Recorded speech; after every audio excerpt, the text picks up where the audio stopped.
Hello everyone, welcome back to Dayal book. तो कैसे आप लोग? आई होप आप सारे अच्छे होंगे और पढ़ाई कर रहे होंगे। तो आज के इस सेशन में हम लोग कंप्लीट करने वाले हैं गुलाम वंश से संबंधित इंपॉर्टेंट क्वेश्चन। तो अगर आप किसी भी एग्ज़ाम की तैयारी कर रहे हो तो उस एग्ज़ाम पॉइंट ऑफ व्यू से वीडियो काफ़ी इंपॉर्टेंट है। तो शुरुआत करते हैं क्वेश्चन नंबर 1 से। तो क्वेश्चन नंबर 1 है, 2.5 दिन का झोपड़ा किसने बनवाया था? कुतुब बिन ऐबक ने। इल्तुतमिश का शासन का समय था 1210 से 1236 के बीच में। क्वेश्चन नंबर जो 4 है, इल्तुतमिश की मृत्यु तथा गयासुद्दीन बलबल के सिंहासन पर बैठने के पूर्व दिल्ली में कितने शासकों ने शासन किया था? 4 शासकों ने। इल्तुतमिश के शासनकाल में किसने पश्चिम और उत्तर भारत पर आक्रमण किया था? मंगोल का शासक जो चंगेज खां था।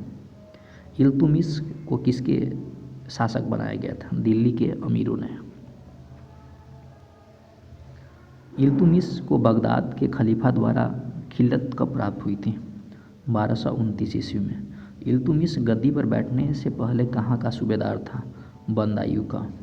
इल्तुतमिश गद्दी पर कब बैठा था? 1211 में। नेक्स्ट क्वेश्चन है, इल्तुतमिश ने किस नाम के सिक्के चलाए थे? जीतल और टाका। इल्तुतमिश ने किसे अपना उत्तराधिकारी चुना था? रजिया सुल्तान को। इल्तुतमिश ने किसे बंगाल का गवर्नर नियुक्त किया था? हुसामुद्दीन को। इल्तुतमिश ने कौन सी व्यवस्था लागू की थी? इक्ता व्यवस्था। इल्तुतमिश, बलबन तथा अलाउद्दीन खिलजी ने एक जैसा कार्य कौन सा किया था? मंगोलों का सामना।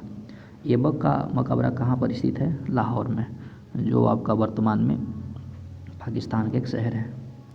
किस सेनापति की मदद से कुतुब बिन ऐबक ने बंगाल को अपना अधीन किया था? कैमाज रूमी। किसकी मृत्यु के बाद कुतुब बिन ऐबक ने स्वयं को लाहौर का स्वतंत्र शासक घोषित किया था? मोहम्मद गौरी। किसने उज्जैन पर आक्रमण कर महाकाल मंदिर को लूटा था? इल्तुतमिश, जो 1234 और 35 में आक्रमण किया था। कुतुब मीनार किसने बनवाया था? कुतुब बिन ऐबक ने। कुतुब मीनार की ऊंचाई कितनी है? 1234 फुट। कुतुब बिन ऐबक के शासन का समय था 1206 से लेकर 1210 तक। नेक्स्ट क्वेश्चन है, कुतुब बिन ऐबक की मृत्यु कब हुई थी? 1210 में। कुतुब बिन ऐबक की मृत्यु कैसे हुई थी? चौगान खेलते समय। कुतुब बिन ऐबक की मृत्यु के बाद दिल्ली का शासक किसे बनाया गया था? आराम शाह को। कुतुब बिन ऐबक की राजधानी कहाँ पर थी? लाहौर में। कुतुब बिन ऐबक को उसकी उदारता की वजह से क्या कहा जाता था? लाख बख्श। कुतुबुद्दीन ने बंगाल का सूबेदार किसे नियुक्त किया था? अली मर्दन खां को। कौन से सुल्तान ने कोई सिक्के नहीं प्राप्त हुए थे? कुतुब बिन ऐबक। गुलाम वंश को किस नाम से जाना जाता था? इलबरी, ममुलक और दास वंश के नाम से भी जाना जाता था। सिजदा और पायबोस प्रथा का प्रचलन किसने किया था? बलबन ने। गुलाम वंश का अंतिम शासक कौन था? याकूबाद। गुलाम वंश या मामलुक वंश का संस्थापक कौन था? कुतुब बिन ऐबक। चहलगाजी का संहार किसने किया था? बलबन ने। नेक्स्ट क्वेश्चन है, चांदी का टाका और तांबे का जीतल का प्रचलन किसने शुरू किया था? इल्तुतमिश ने।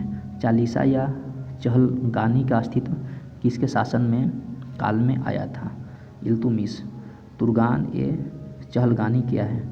40 तुर्क सरदारों का एक दल जिसने इल्तुतमिश ने बनाया था। दिल्ली का पहला तुर्क शासक किसे माना जाता है? कुतुब बिन ऐबक को।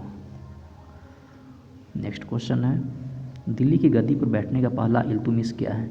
बदायूं का सूबेदार वह इलबारी तुर्क था। दिल्ली के सुल्तानों में किसे लाख बख्श के रूप में जाना जाता है? कुतुब बिन ऐबक को। दिल्ली में कुव्वत उल इस्लाम मस्जिद कहाँ पर है? अजमेर में। दिल्ली सल्तनत का पहला वैधानिक सुल्तान कौन था? इल्तुतमिश। नेक्स्ट क्वेश्चन है, दिल्ली सल्तनत में अक्ता प्रणाली प्रारंभ किसने किया था? इल्तुतमिश ने। दिल्ली सुल्तानों का कालक्रम क्या है? कुतुब बिन ऐबक, आराम शाह, इल्तुतमिश, फिरोज शाह, रजिया, बहराम शाह, मसूद शाह, नासिरुद्दीन महमूद और बलबन और क्यूमर्स। पहली बार मंगोलों का आक्रमण किसके शासनकाल में हुआ था?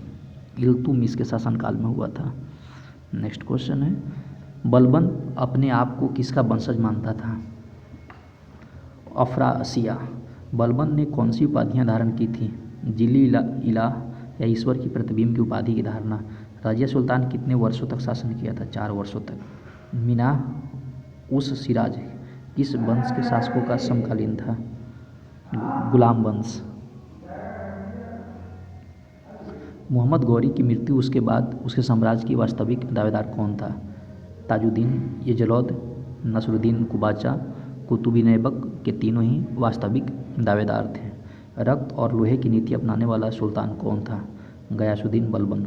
रजिया सुल्तान का शासन का जो समय था 1236 से 1240 के बीच में।